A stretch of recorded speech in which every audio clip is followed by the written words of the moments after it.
അച്ഛാ സ്വന്തം ഇഷ്ടം മാത്രം നോക്കരുത്, ചുറ്റിനുള്ളവരുടെ ഇഷ്ടം കൂടി നോക്കണം. ഇത് ആരോടായി പറയുന്നേ? ഞാൻ കുറെ ഇഷ്ടങ്ങളൊക്കെ നിങ്ങളോട് പറഞ്ഞിട്ട് നിങ്ങൾ അതൊക്കെ സാധിച്ചോ? എന്ത് ഇഷ്ടങ്ങള്? മകളോട് ഞാൻ PSC ടെസ്റ്റിന് പ്രിപ്പയർ ചെയ്യാൻ പറഞ്ഞു. അപ്പൊ നീ എന്തൊക്കെയോ പറഞ്ഞു ഒഴിഞ്ഞു മാറിയില്ലേ? നിന്നോട് ഞാൻ ഒരു ജോലിക്ക് പോകാൻ പറഞ്ഞിട്ടില്ലേ? എന്നിട്ട് നീ കേട്ടോ?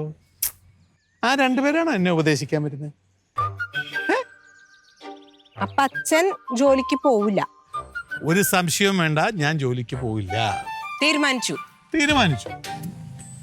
അച്ഛാ ഞാൻ എന്റെ ഇഷ്ടം കൂടിയും പറയട്ടെ. നീ മിണ്ടരുത്. നിന്നോട് ഞാൻ 4ാം ക്ലാസ്സിലെ പരീക്ഷ എല്ലാം കൃത്യമായിട്ട് നല്ല മാർക്ക് മേടിച്ച് പാസ്സാകണമെന്ന് അതുപോലും പറ്റാത്തവനാ എന്നെ ഇനി ഒറ്റ ചവിട്ടു വെച്ചു കേട്ടോ. അച്ഛാ അത് ഞാൻ ട്രൈ ചെയ്യുന്നുണ്ട്, പറ്റുന്നില്ല. അച്ഛനും അച്ഛന്റെ ജോലിയിൽ ഒരുപാട് ട്രൈ ചെയ്യുന്നുണ്ട്, ഇത്രയൊക്കെ പറ്റുന്നുള്ളൂ, അതാ പ്രശ്നം. അല്ലെങ്കിൽ ന്യായം പറഞ്ഞ് ജയിക്കാൻ അച്ഛന് കഴിഞ്ഞിട്ടുള്ള ആള്. അതെന്തുകൊണ്ടാ പറ? എന്തുകൊണ്ടാ? ന്യായം എന്റെ ഭാഗത്തായോണ്ട്. അച്ഛനൊരു കാര്യം മനസ്സിലാക്കണം, എല്ലാ ജോലിക്കും അതിൻ്റെതായിട്ടുള്ള അന്തസ്സുണ്ട്. എടി അന്തസ്സുണ്ടെന്ന് ഞാനും പറയുന്നു. ഇപ്പം നിന്റെ അമ്മ പറഞ്ഞ ഹോസ്പിറ്റൽ അറ്റൻഡർ ജോലി, അതിന് അതിൻ്റെതായ അന്തസ്സുണ്ട്, ഒക്കെ ശരിയാണ്. പക്ഷെ എനിക്കത് ചെയ്യാൻ പറ്റില്ലെന്ന് ഞാൻ പറഞ്ഞുള്ളൂ. അതെന്താണ് അച്ഛന് ചെയ്യാൻ പറ്റാത്തെ? അച്ഛന് വേറൊരു ബിസിനസ് ലൈനിലാണ് അച്ഛൻ്റെ ചിന്താഗതി. അച്ഛന് ആ ജോലിക്ക് പോകാൻ താല്പര്യമില്ല, അത്രേ ഉള്ളൂ. അച്ഛൻ ജോലിക്ക് പോയി മാതൃക കാണിച്ചാലല്ലേ ഞങ്ങളൊക്കെ ജോലിക്ക് പോവുള്ളൂ. അച്ഛൻ മാതൃക കാണിക്കുന്നുണ്ടല്ലോ, അച്ഛൻ സ്ഥലക്കച്ചവടത്തിന് പോകുന്നുണ്ടല്ലോ, അതാണ് അച്ഛൻ്റെ ജോലി. സ്ഥലക്കച്ചവടത്തിന് പോയിട്ട് എന്തുണ്ടേ കിട്ടണേ?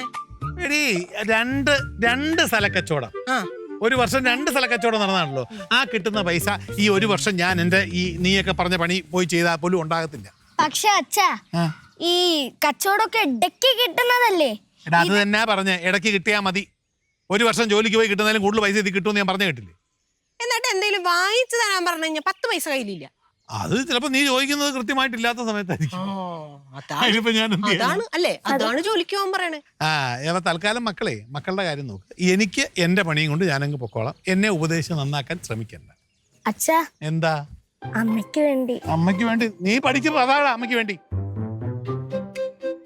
ഇതിപ്പോ അച്ഛന് ജോലിക്ക് വിടാൻ വന്നിട്ട് നമ്മൾ ജോലിക്ക് വേണ്ട അവസ്ഥയായല്ലോ. എന്നാലും ഈ വീട്ടിൽ നിന്ന് ആരും ജോലിക്ക് പോകുന്ന എനിക്ക് തോന്നുന്നില്ല. നാണമില്ലല്ലോ ഇങ്ങനെ വീട്ടിൽ കുത്തിയിരിക്കാൻ, ജോലിക്കാണ് പൊക്കൂടെ? നീ എന്ത് മുഴങ്ങിയിരിക്കാൻ? നിനക്ക് ഒക്കൂടെ? പിന്നെ കുറച്ചു നാള് അമ്മ ചിട്ടി പൈസ കൊണ്ട് അങ്ങ് ജീവിക്കാല്ലോ.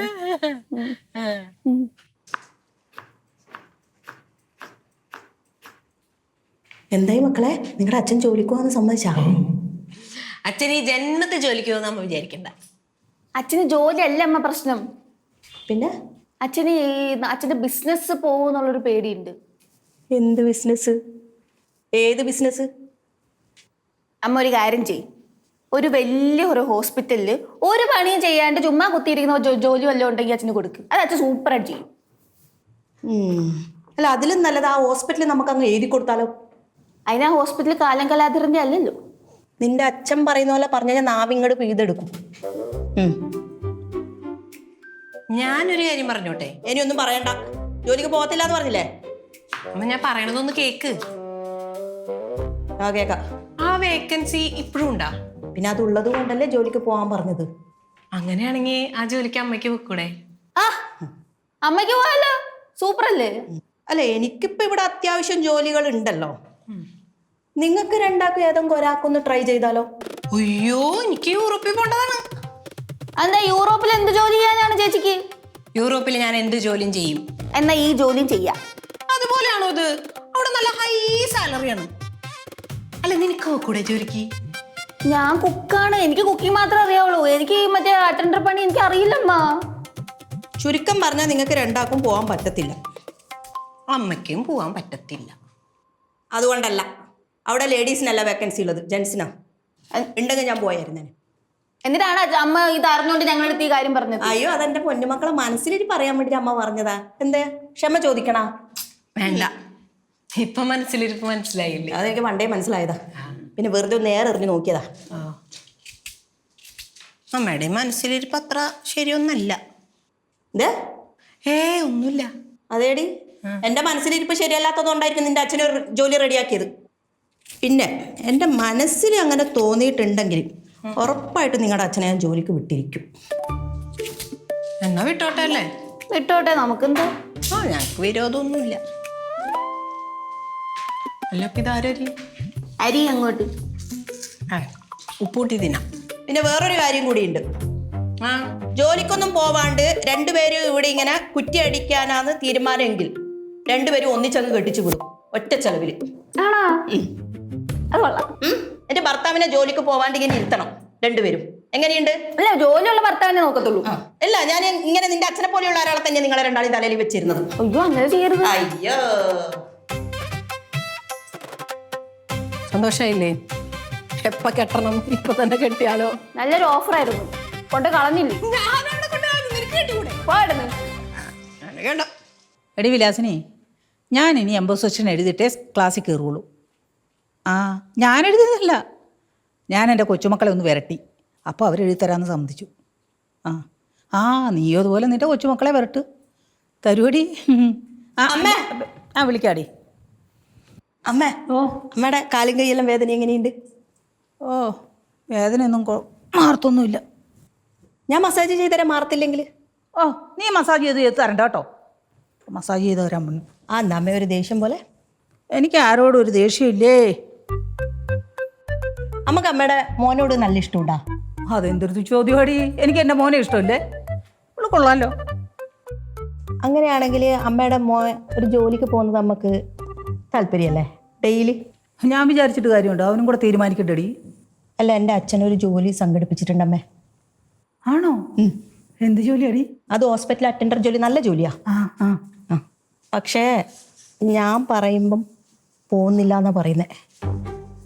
ആ, അവനൊന്നും പോകാൻ താല്പര്യം കാണൂല. അല്ല, അങ്ങനെയല്ല, അമ്മ കുറച്ച് സീരിയസ് ആയിട്ട് പറഞ്ഞാൽ ചിലപ്പോൾ കേൾക്കും. ആ, അത് ശരിയാണല്ലോ. എന്നാ ഞാനൊന്ന് പറഞ്ഞു നോക്കാം. അച്ഛമ്മേ, ഒന്ന് പുറത്തു വന്ന് എനിക്കൊരു സീരിയസ് ആയിട്ടൊരു കാര്യം പറയാനുണ്ട്. ഞാനിവിടെ സീരിയസ് ആയിട്ട് സംസാരിക്കുന്നത് നീ കാണുന്നില്ലേ? ഇത് അതിനെക്കാട്ടിലും വലിയൊരു സീരിയസ് ആയി. അച്ഛമ്മ ഒന്ന് വന്നേ. നീ ഉദ്ദേശിക്കുന്നതിനെക്കാട്ടി വലിയ സീരിയസ് ആയ കാര്യം ഞാൻ സംസാരിക്കുന്നത്. എംപോസിഷന്റെ കാര്യം അമ്മ അറിയണമെങ്കിൽ വന്ന് വെളിയിലോട്ട് പോകും. എടി പുഷ്പേ, ഞാൻ പ്രകാശനെ കൊണ്ട് സമ്മതിപ്പിക്കാം. അല്ലല്ല, നിങ്ങൾ തമ്മിൽ എന്തോ പറഞ്ഞല്ലോ. ഇപ്പൊ എന്താ പറഞ്ഞ? എന്റെ പൊന്നെ, അമ്മയെ ബാധിക്കുന്ന ഒരു കാര്യമല്ല. ഒന്നും അച്ഛമ്മ ഒന്ന് വിട്ടേന്നോ. അതെ, ഞാൻ പോയിട്ട് വരാടി. എന്നെ ബാധിക്കുന്ന കാര്യമല്ലെങ്കിൽ പ്രശ്നമില്ല. ഞാൻ പറഞ്ഞോളാം പ്രകാശനോട്. എന്തോ കള്ളത്തിന് ഒപ്പിക്കാനാ രണ്ടും കൂടി. എന്തായാലും ജോലിക്ക് പോയാൽ മതി.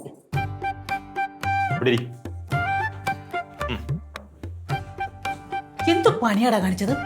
ആ പുഷ്പയുടെ മുമ്പിൽ വെച്ച് എംപോസിഷന്റെ കാര്യം പറയുന്നത് അവൾ അതെങ്ങാനും കേട്ടിരുന്നെങ്കിലോ? അതിന് അമ്മ കേട്ടില്ലല്ലോ. ഒന്ന് സമാധാനപ്പെടും. എന്തോ ആണോ കടന്ന് ഈ ഒച്ച വെക്കുന്നത്? അവളെങ്ങാനും കേട്ടാ എന്നിട്ട് തലമണ്ടയാണ് അടിച്ചു പൊട്ടിക്കും. എന്റെ തലമണ്ട അടിച്ച് പൊട്ടിക്കുന്നതിന് മുമ്പ് ഞാൻ ഒരു കാര്യം ഇങ്ങോട്ട് പറയട്ടെ. എന്തോന്ന് കാര്യം?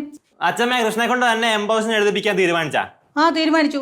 ഞാൻ എംപോസിഷൻ എഴുതിക്കൊണ്ട് ചെന്നില്ലെങ്കിൽ ടീച്ചർ എന്നെ ക്ലാസ്സിൽ കയറ്റില്ല. അതുകൊണ്ട് അവൾ എഴുതി തരാന്ന് പറഞ്ഞു. അച്ഛമ്മ സഹായം ചോദിച്ചു പോയ ആള് കൊള്ളാം. കിച്ചണ എടാ, നിന്റെ പെങ്ങളല്ലേടാ കിച്ചണാന്ന് പറഞ്ഞോട്ടും. എന്റെ പെങ്ങളായതുകൊണ്ട് എനിക്കറിയാം അവൾ ഉടായിപ്പല്ല. ആ, ടീച്ചർ പറഞ്ഞെന്ന് പറഞ്ഞോണ്ട് എനിക്ക് എംപോസിഷൻ എഴുതാനൊന്നും പറ്റത്തില്ല. അവളെങ്കിലും എന്നെ സഹായിക്കാൻ സമ്മതിച്ചല്ലോ. ചുമ്മാതൊന്നും അല്ലല്ലോ. 1000 രൂപയല്ലേ കള്ളി കച്ചമ്മ കൊടുക്കാൻ പോകുന്നേ? ആ, അതേന്നെ. ആ, എന്നാ നീ ഒരു കാര്യം ചെയ്യും, പൈസ ഒന്നും മേടിക്കാതെ നീ എഴുതിത്താ എനിക്ക്. ഞാൻ എഴുതരാം. ആ, നല്ല കാര്യം. എന്നാ എന്റെ മോൻ എഴുതിക്കോ കേട്ടോ.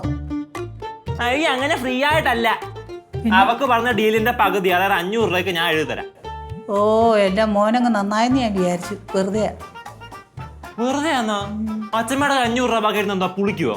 എടാ, എന്നാലും ഞാൻ എങ്ങനെയാടാ കൃഷ്ണയോട് വാക്ക് മാറ്റി പറയുന്നത്? അത് ശരിയല്ല. ഈ ലോകത്ത് വാക്ക് മാത്രമേ മാറ്റി പറയാൻ പറ്റൂ. അതങ്ങ് മാറ്റിക്കോ. പിന്നെ അച്ഛമ്മയുടെ വാക്കല്ല, അതിന് വലിയ വിലയൊന്നുമില്ല. എന്റെ വാക്കിന് എന്നാടാ വില കുറവ്? എന്താടാ? അതായത് കൃഷ്ണയോടല്ലേ പറഞ്ഞത്, അതുകൊണ്ട് വലിയ വിലയൊന്നും ഇല്ലാന്ന്.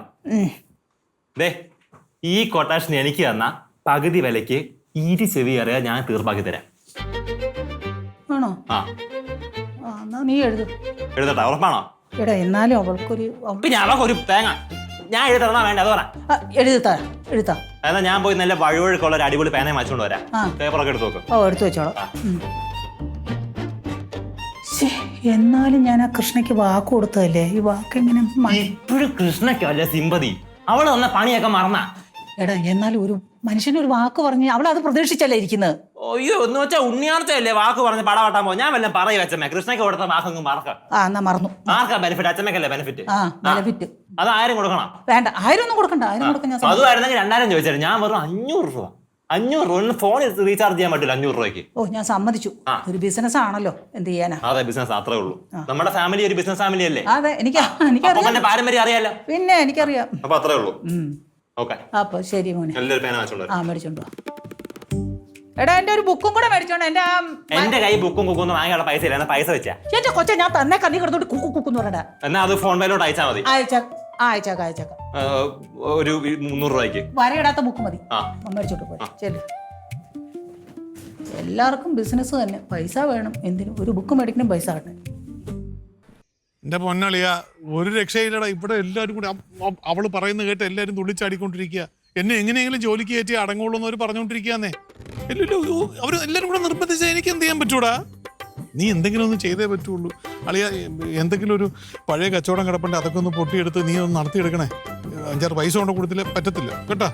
ഓക്കെ ഓക്കെടാ. പിന്നെ എടാ വേണു, ഞാൻ വിളിക്കാളിയാ. എടാ പ്രകാശ, ഓ നീ ആ വേണുക്കൂട്ടനുമായിട്ടുള്ള കൂട്ട് നിർത്തിയാലേ നിനക്ക് ജോലിക്ക് പോകാൻ തോന്നുള്ളൂ. പുഷ്പ അമ്മയുടെ തലയും തിന്നല്ലേ? എടാ അറ്റൻഡർ ജോലിക്ക് പോയാലും തന്നെയാടാ കുഴപ്പം. അതൊരു ജോലിയല്ലേ, നിനക്ക് പൊക്കൂടെ? ജോലിയാണ്, അത് ശരിയാണ്. പക്ഷെ ഞാനൊരു വലിയൊരു ബിസിനസ്സുകാരനായിട്ടൊരു കോടീശ്വരനാണോ സ്വപ്നം കണ്ട് നടക്കുന്ന ഒരാളല്ലേ. ഇത് ഞാൻ കുറെ നാൾ കേട്ടാ നിന്റെ സ്വപ്നങ്ങളൊക്കെ. അമ്മ ഒന്ന് ആലോചിച്ച് നോക്കിയേ. പാപ്പാടി കുടുംബത്തിലെ പ്രകാശൻ ബിസിനസ് ചെയ്തൊരു വലിയ കോടീശ്വരനാണെന്ന്. അതിന്റെ വില ആർക്കാ പറ? ആർക്കാ? അമ്മയ്ക്ക്. അല്ലാതെ എനിക്ക് ഗുണമുണ്ടോ? അമ്മയുടെ വില പോകണ്ടെന്ന് ഓർത്ത് ഞാൻ പറയുന്നതാ. അതൊക്കെ ശരിയാ, എന്നാലും ജോലിക്ക് പോടാ, അതല്ലേ നല്ലത്. ഞാൻ പോകണ്ട എന്ന് ആലോചിക്കുന്നതിന്റെ 2 കാര്യങ്ങളുണ്ട്. എന്താ? ഒന്നാമത്തെ കാര്യം, എനിക്ക് പോയിട്ട് അവിടെ ഈ കച്ചവടം കളഞ്ഞിട്ട് പണിക്ക് പോയി ചെയ്യാൻ പറ്റത്തില്ല. രണ്ടാമത്തെ കാര്യം, എനിക്ക് ഈ ജോലി മേടിച്ചു തരുന്ന ആരാ? പുഷ്പയുടെ അച്ഛൻ ആണല്ലോ. അയാൾ ജോലി മേടിച്ചു കഴിഞ്ഞാൽ അടുത്ത ദിവസം തൊട്ട് അയാൾ എന്റെ മുമ്പിൽ കാലുമേ കാലും കയറ്റി വരത്തില്ലേ? ഞാൻ തല കുണിച്ച് നിൽക്കേണ്ടി വരത്തില്ലേ? ഞാൻ മാത്രോ? അമ്മയും തല കുണിച്ച് നിൽക്കേണ്ടി വരത്തില്ല അയാളുടെ മുമ്പിൽ? ഓ അത് ശരി, അത് ഞാൻ ഓർത്തില്ല മോനെ. പോണോ പറ? അത് വേണ്ട, നീ എന്താന്ന് വെച്ചാ ചെയ്യ. അല്ല, എനിക്ക് ജോലിയോട് വിരോധമൊന്നും ഉണ്ടായിട്ടില്ല. ഈ പ്രശ്നം കൊണ്ടിട്ടാണ്. ഇത് അവളുടെ മുമ്പിൽ എനിക്ക് പറയാൻ പറ്റത്തില്ല. ഇപ്പം അമ്മയോ അല്ലെ നമ്മുടെ ബന്ധത്തിൽപ്പെട്ട ആരെങ്കിലും ആണ് എനിക്കൊരു ജോലി കൊണ്ടു തരുന്നതെന്ന് വെച്ചാൽ ഞാൻ 2 കൈ നീട്ടി സ്വീകരിക്കും, അന്തസ്സായിട്ട് ഞാൻ പോകും. എടാ നിന്റെ അമ്മാവനോട് പറഞ്ഞ് ഞാൻ ഒരു ജോലി സംഘടിപ്പിക്കാൻ നിനക്ക്. അല്ല, അത് കുഴപ്പമില്ല. പക്ഷെ പതുക്കെ മതി. എന്റെ ഈ കച്ചവടമൊക്കെ ഒന്ന് തീർന്നിട്ട് ചെയ്താൽ മതി. എടാ അത് വിളിച്ചു പറഞ്ഞാലല്ലേ അവനെ തിരക്കിയത് ശരിയാക്കി വെക്കുള്ളൂ. നീ അത് ശരിയാ ധൃതി പിടിക്കണ്ടേട്ടാ. ഞാനൊന്ന് വിളിക്കട്ടെ അവനെ. എന്റെ ദൈവമേ, ഇത് അതിലും വലിയ പൊല്ലാപ്പായല്ലേ. ഇനി അമ്മാവൻ ജോലിയും കെട്ടിയെടുത്തോണ്ട് വരും. വേണു, അമ്മേ, അമ്മേനെ കല്യാണം കഴിക്കുന്ന സമയത്ത് അച്ഛന് ജോലി ഉണ്ടായിരുന്നാ? എന്ത് ജോലി? ഒരു ജോലി ഉണ്ടായിട്ടില്ല. ഒരു ജോലി ഇല്ലാണ്ട് പിന്നെ അമ്മ എന്ത് കണ്ടിട്ട് അച്ഛനെ കെട്ടിയത്? അത് പരസ്പരം ഇഷ്ടമായി, പിന്നെ അങ്ങ് കെട്ടി. എന്ത് ചെയ്യാനേനി? പരസ്പരം ഇഷ്ടമായി കഴിഞ്ഞാൽ അങ്ങനെ കെട്ടുവോ? വീട്ടുകാർ സമ്മതിക്കോ? അല്ല, പിന്നെ നല്ല പാരമ്പര്യമായിരുന്നല്ലോ. അപ്പൊ പിന്നെ ഇവിടുത്തെ സ്വത്തിലൊക്കെ നല്ല കണ്ണുണ്ടായിരുന്നല്ലേ? മിണ്ടാതിരുന്നേ മധുവേ. വേണ്ടാത്ത സംസാരം സംസാരിക്കരുത്. അച്ഛമ്മയോടെ പറയണ ഞാൻ കേൾക്കാറുണ്ട്. എന്തു പറഞ്ഞു? സ്വത്തിലൊക്കെ നല്ല കണ്ണുണ്ടായിരുന്നു. അയ്യോ, നിന്റെ അച്ഛനെ ആ ചക്കയുണ്ട് മാങ്ങയുണ്ട് തേങ്ങയുണ്ടെന്നൊക്കെ പറഞ്ഞിട്ട് എന്റെ അച്ഛനെ പറ്റിച്ചത്. അപ്പൊ ആ അപ്പൂപ്പനെ അച്ഛനെ പറ്റി അന്വേഷിക്കായിരുന്നില്ലേ? എന്ത് അന്വേഷിക്കാന്ന്? അന്വേഷിക്കുകയൊക്കെ ചെയ്തു കുറെ ആൾക്കാരോട്. അതൊക്കെ ഈ കുടുംബത്തോട് കൂറുള്ള ആൾക്കാരായിരുന്നു. എല്ലാരും നല്ലത് പറഞ്ഞപ്പോ എന്റെ അച്ഛൻ പൊട്ടനായി. അങ്ങനെ അച്ഛനെ വലിയ കുറ്റമൊന്നും പറയണ്ട. അച്ഛൻ നല്ല സ്നേഹമുള്ള ഒരാളാ. സ്നേഹമില്ലാന്ന് ഞാൻ പറഞ്ഞിട്ടില്ലല്ലോ. സ്നേഹം പുഴുങ്ങി തിന്നാൻ പറ്റുവാ? സ്നേഹം പുഴുങ്ങി തിന്നാൻ വലിയ, പിന്നെ അച്ഛന് വലിയ വലിയ സ്വപ്നങ്ങളല്ലേ അമ്മേ? ബിസിനസ് ചെയ്ത് വലിയ ആളാവണം എന്നൊക്കെയല്ലേ? അത് അച്ഛൻ ചെയ്യട്ടെ. ഏത് പ്രായത്തില്? മൂക്കിന് പല്ല് മുളച്ചല്ലോ. അതിനുള്ള കഴിവൊക്കെ അച്ഛനുണ്ട്. കഴിവുണ്ട് മോളെ. ആൾക്കാരെ പറ്റിക്കാനുള്ള കഴിവുണ്ട്. എന്റെ അച്ഛൻ പറ്റിച്ച ഒരാളുടെ പേരൊന്നും അമ്മ പറഞ്ഞേ. ഒരാളുണ്ടല്ലോ, പുഷ്പ കലാധരൻ. നിന്റെ അമ്മ. നിന്റെ അച്ഛനോ ഏറ്റവും വലിയ കള്ള. അതിലുണ്ടായ മക്കളോ കള്ളന്മാരും കള്ളത്തിയുള്ളൂ. അമ്മ ബാക്കിയുള്ള മക്കള് കള്ളികളാണ് കള്ളനാണെന്ന് പറഞ്ഞു, പക്ഷെ എന്നെ ആ കൂട്ടത്തിൽപ്പെടുത്തണ്ട. അയ്യോ, എന്റെ മോളല്ലേ എന്നെ ഏറ്റവും കൂടുതൽ പറ്റിക്കുന്നത്. ഞാൻ എന്ത് പറ്റിക്കണ്? പറ്റിക്കുന്നില്ലേ? ഇല്ല. ഒരു ജോലിക്കും പോവാതെ യൂറോപ്പിൽ പോയി ഇരിക്കണം എന്ന് പറയുന്നില്ലേ? യൂറോപ്പിൽ പോണത് നല്ല കാര്യല്ലേ? അതെന്ത് പറ്റിക്കണെന്ന് പറയണേ? ഓ, പിന്നെ അമ്മ വലിയ ഡയലോഗ് ഒന്നും അടിക്കണ്ട. അമ്മയല്ലേ ഈ അച്ഛമ്മയുടെ പറമ്പിലെ തേങ്ങയും മാങ്ങയും ഇതൊക്കെ വിറ്റിട്ട് പൈസ എടുക്കണേ. അപ്പൊ ആ അമ്മയും കള്ളത്തരല്ലേ ചെയ്യണേ? അത് ഞാൻ എന്റെ കുടുംബത്തിലല്ല കൊണ്ടുവെക്കുന്നത്, ഇവിടത്തേക്കാ ചെലവാക്കുന്നത്. അങ്ങനെയാണെങ്കിൽ അച്ഛനും ഇവിടത്തേക്ക് വേണ്ടി തന്നെയാണ് ചെലവാക്കണത്. ഈ കള്ളത്തരം കാണിക്കണത് അതിനൊക്കെ തന്നെയാണ്. ഞാനുണ്ടല്ലോ അച്ഛമ്മേനെ മാത്രമേ പറ്റിക്കുന്നുള്ളൂ. അത് അച്ഛമ്മക്ക് നന്നായിട്ട് അറിയും ചെയ്യും. പക്ഷെ നിന്റെ അച്ഛൻ അങ്ങനെയല്ല, നാട്ടുകാർ മുഴുവനും പറ്റിച്ചിട്ടാണ് നടക്കുന്നത്. പറ്റിപ്പ് പുറത്താണെങ്കിലും അകത്താണെങ്കിലും പറ്റിപ്പ് തന്നെയാണ്. എന്റെ മോക്ക് അച്ഛനോട് എന്തോരം സ്നേഹ. എനിക്ക് അച്ഛനോട് നല്ല സ്നേഹ. ആണാ? എന്ത്? ഇങ്ങോട്ട് വാ. എന്റെ അച്ഛന്റെ ബെഡ്ഷീറ്റ് ഷർട്ടൊക്കെയാണ് എടുത്ത് അലക്ക്. അയ്യോ, അമ്മ അലക്കിക്കോ, ഞാൻ വെറുതെ പറഞ്ഞേ. അല്ല ഇത് അലക്കിയിട്ട് നീ അകത്ത് കയറിയാൽ മതി. വാ. വേണ്ട അമ്മേ, എന്തേ?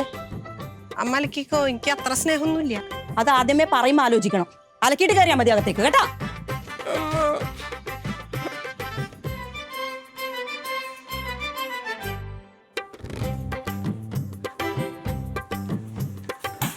എന്റെ പൊന്നച്ചമ്മ ഇത് മൊത്തം എഴുതി തീർക്കാൻ 5000 രൂപ കിട്ടിയാലും മുതലാവില്ല കേട്ടോ. അതുകൊണ്ടല്ലേടാ ഞാൻ ആളെ അന്വേഷിച്ചോണ്ട് നടന്നത്. എന്നാൽ ഈ പ്രായമായവർക്കൊന്നും ഈ മിസ്സുമാർ ഇത്ര വലിയ എമ്പോ കൊടുക്കുന്നത് വേറെ പണിയൊന്നുമില്ല അവർ. ഓ അതിനൊക്കെ വട്ടാടാ ടീച്ചർമാർക്ക്. അച്ഛമ്മ ഊളമാരാവല്ലാണ് പഠിക്കാൻ പോകുന്നത്. നീ എന്നെ ഊതാതെ മര്യാദക്ക് ഇങ്ങോട്ട് എഴുതാൻ നോക്കൂ. അച്ഛമ്മ, ഓ അച്ഛമ്മ എന്ത് ദുഷ്ടത്തി അച്ഛമ്മ. ഞാനെന്ത് ദുഷ്ടത്തിയാടി? അച്ഛമ്മ ദുഷ്ടത നീയല്ലേ അടി ദുഷ്ടത്തിലെത്തി MLLB എടുത്ത കേമി. ഡയറക്റ്റ് ഞാൻ നിന്റെ അടുത്തല്ല സംസാരിച്ചത്. അച്ഛമ്മ നമ്മൾ രണ്ടുപേരും കൂടിയുള്ള ഡീലായിരുന്നല്ലോ ഇത്. ഞാനല്ലേ ഇമ്പോസിഷൻ ചെയ്ത് തരാന്ന് പറഞ്ഞു. എന്നിട്ട് ഇവനെ കൊണ്ട് എഴുതിപ്പിക്കുന്ന എന്തിനാ? എടി നീ അല്ലേടി ഒരു എംപോസിഷൻ എഴുതണമെങ്കിൽ 10 രൂപ വെച്ച് വേണമെന്ന് പറഞ്ഞു. 10 രൂപ വെച്ച് ആകുമ്പോഴത്തേക്ക് 100 ഇമ്പോസിഷൻ 1000 രൂപ. അത് ഇത്രയ്ക്ക് വലിയ എമൗണ്ട് ആണോ? അത് വലിയ എമൗണ്ട് തന്നെയാ. അതെ, അതിന്റെ പകുതിക്ക് അവൻ എനിക്ക് എഴുതരാന്ന് പറഞ്ഞു. അല്ലേ നിനക്ക് ഇനി എഴുതാൻ എഴുതിക്കോടി, ഞാൻ മാറിത്തരാം, കുഴപ്പമൊന്നുമില്ല. നീ തിന്ന ചോറിന് എച്ചിൽ നിന്ന് എനിക്ക് തിന്നാൻ വയ്യ. നീ തന്നെ എഴുതിയാൽ മതി. എടി ഞാൻ വേണ്ട 2000 രൂപ അങ്ങോട്ട് നീ എഴുതിക്കോ, കുഴപ്പമില്ല. നീ എനിക്ക് 2 ലക്ഷം രൂപ തരാന്ന് പറഞ്ഞാലും ഞാൻ ഈ സാധനം എഴുതത്തില്ല. അയ്യോ നിനക്കാരടി 2 ലക്ഷം രൂപ തരാൻ പോണത്? അച്ഛമ്മ അങ്ങനെ പറയണ്ട, അവൾ എഴുതുന്ന എഴുതിക്കോട്ടെ, അവൾക്ക് ഇഷ്ടം എഴുതിക്കും. എടാ നമ്മള് തമ്മിലല്ലേ ഡീല് വെച്ചിരിക്കുന്നു. നീ അങ്ങോട്ട് എഴുതടാ. എഗ്രിമെന്റ് ഒന്നും ഇല്ലല്ലോ, പിന്നെ അവൾ എഴുതുന്ന എഴുതിക്കോട്ടെ, കുഴപ്പമില്ല. വേണ്ട, നീ തന്നെ എഴുതണം. അച്ഛമ്മ ഇങ്ങനെ അവനെ കൊണ്ട് എഴുതിപ്പിച്ചാലും ആരെ കൊണ്ട് എഴുതിപ്പിച്ചാലും അച്ഛമ്മനെ ടീച്ചർ പൊക്കും. ഇത് കൃഷ്ണയുടെ വാക്കാ. അച്ഛമ്മ അവളുടെ കരുതാ കാണാൻ മിസ് ഹാൻഡ് റൈറ്റിംഗ് വെച്ച് പൊക്കും, ഉറപ്പ്. അച്ഛമ്മ നാണം കിടും. അച്ഛമ്മ വേണം എഴുതിക്കുന്ന. ഒരു മിസ്സും പൊക്കൂല, നീ എഴുതണം, എഴുതിയേ പറ്റുള്ളൂ. ഞാൻ 500 രൂപ അല്ലേ വാങ്ങിച്ചുള്ളൂ. ഇത് ഞാനിപ്പോ എഴുതുന്ന കുറച്ച് കൂടുതൽ, എനിക്കൊന്നും വയ്യ. ചെറുക്കാൻ എൻ്റെ ഇത് മേടിക്കും. എൻ്റെ 500 രൂപ നീ മേടിച്ചിട്ടുണ്ടെങ്കിൽ നീ എഴുതിയിരിക്കും. എഴുതങ്ങോട്ട്.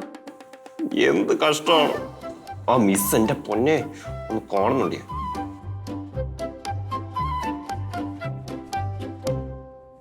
എന്തോടി ഈ നേരത്ത് കിടക്കുന്നേ? അതെന്താ എനിക്ക് ഈ നേരത്ത് കിടക്കാൻ പാടില്ലേ? കിടക്കാൻ കുഴപ്പമൊന്നുമില്ല. പിന്നെ എൻ്റെ ആ ഒരു ഭാഗ്യ ഉടുപ്പും മുണ്ടും ഒക്കെ ഇല്ലേ, അതൊക്കെ ഒന്ന് അലക്കി തേച്ച് വെക്കണേ. അതിനാ ഞാൻ അലക്കി തേച്ച് വെക്കുന്നേ? നീ എൻ്റെ ഭാര്യയായോണ്ട്. ഓ ആ വിചാരം നിങ്ങൾക്ക് ഉണ്ടാ? ആ വിചാരം എനിക്കുണ്ടല്ലോ, അതുകൊണ്ടല്ലേ ഇപ്പം നിന്നോട് ഇത് പറഞ്ഞത്. എന്നാ ഭർത്താവെന്നുള്ള വിചാരം എനിക്കില്ല. അതിനൊരു വഴുപ്പ് വഴിയുണ്ട്. എന്താണെന്നറിയോ? കഴുത്തെ കിടക്കുന്ന താലി എടുത്ത് ഇങ്ങനെ പൊക്കി നോക്കിയാൽ മതി, അപ്പോൾ ഓർമ്മ വരും. എൻ്റെ വാക്കിന് വില കൽപ്പിക്കാത്ത ആൾക്കാരൊന്നും ഞാൻ ഭർത്താവായിട്ട് സ്വീകരിക്കുന്നില്ല ഇനി മുതൽ. ഓ അപ്പം അതാണ് കുട്ടൻസ്. എടി നീ ഒന്ന് ആലോചിച്ച് നോക്ക്. ഈ നിങ്ങളുടെയൊക്കെ ഇഷ്ടം നടത്താൻ വേണ്ടി എൻ്റെ ഇഷ്ടം മാറ്റി വെച്ചാൽ എനിക്ക് വല്ല സന്തോഷം ഉണ്ടാവുമോ? എൻ്റെ ആഗ്രഹം എന്തുവാ? ഒരു വലിയ ബിസിനസ്സുകാരനാണ്, അങ്ങനെ കോടികൾ ഉണ്ടാക്കണം. നിനക്കറിയാവുന്ന കാര്യമാണ്.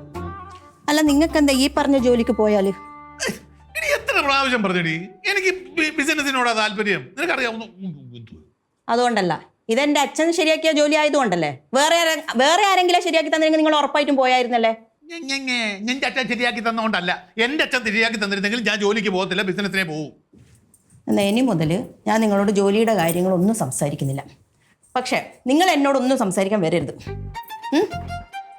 എൻ്റെ ഉടുപ്പും മുണ്ടും ബിസിനസ്സിന് പോകേണ്ടതാ. എന്തൊരു ഗതികേടാ ഇത്. ഈ വീട്ടിലുള്ള പൂച്ചയ്ക്കും പട്ടിക്കും വരെ എന്ത് ഇഷ്ടമുണ്ടോ അതൊക്കെ ഞാൻ ചെയ്തോളാൻ പറയും. എന്നിട്ട് എൻ്റെ ഒരു ആഗ്രഹം പറയുമ്പോൾ എല്ലാവരും കൂടെ എൻ്റെ 1008 അഭിപ്രായം കൊണ്ട് മനുഷ്യന് ഗതികേടെന്ന് പറഞ്ഞു.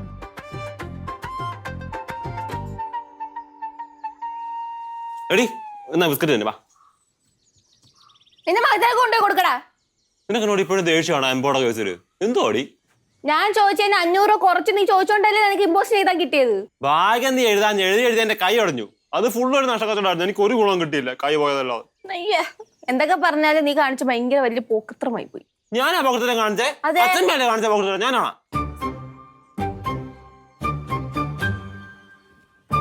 എടാ സഞ്ജു, നിന്നോട് ഞാൻ എന്ത് ദ്രോഹമാണ് ചെയ്തിരിക്കുന്നത്? പിന്നെ ദ്രോഹം ആ കുന്ത എഴുതി എന്റെ കൈ മൊത്താ പോയത്. അപ്പഴ അച്ഛമ്മ ദ്രോഹം ചെയ്തു. പൊക്കോളം കേട്ടാ. എടാ അലവലാതി, നീ നല്ല വൃത്തിക്കും വെടുപ്പിനും എഴുതരാന്നല്ലേടാ അവനോട് പറഞ്ഞത്. ഞാൻ വൃത്തിക്കും വെടുപ്പിനും എഴുതിയാൻ കൊണ്ടുവന്ന് എന്താ കുഴപ്പം പറ്റി ഇപ്പം? ഓ അത് മുഴുവൻ അക്ഷരത്തെറ്റായിരുന്നു. അച്ഛമ്മ എന്നോട് കാണിച്ചത് ചതിയുടെയാ. അച്ഛമ്മക്ക് തിരിച്ചു കിട്ടിയതാ. എടി നിന്നോട് കാണിച്ച ചതിയല്ല, നീ പ്രാഗിയതുകൊണ്ടാ എനിക്ക് ഇങ്ങനത്തെ ഒരു അനുഭവം വന്ന്. എന്തായാലും കിട്ടിയല്ലോ. മര്യാദക്ക് ഞാൻ പറഞ്ഞല്ലേ 1000 രൂപയ്ക്ക് എഴുതി തരാന്ന്. പണി അതല്ല കിട്ടിയിരിക്കുന്നത്. വീണ്ടും ഈ എംബോസിഷൻ 200 തവണ എഴുതിക്കൊണ്ട് ചെല്ലാനാ പറഞ്ഞിരിക്കുന്നത്. ഒരു കാര്യം ചെയ്യ്, 5000 രൂപ താ, ഞാൻ എഴുതി തരാം. നീ അങ്ങനെ എഴുതണ്ട. ആ എടാ, നീ തന്നെ എനിക്ക് എഴുതി തരണം.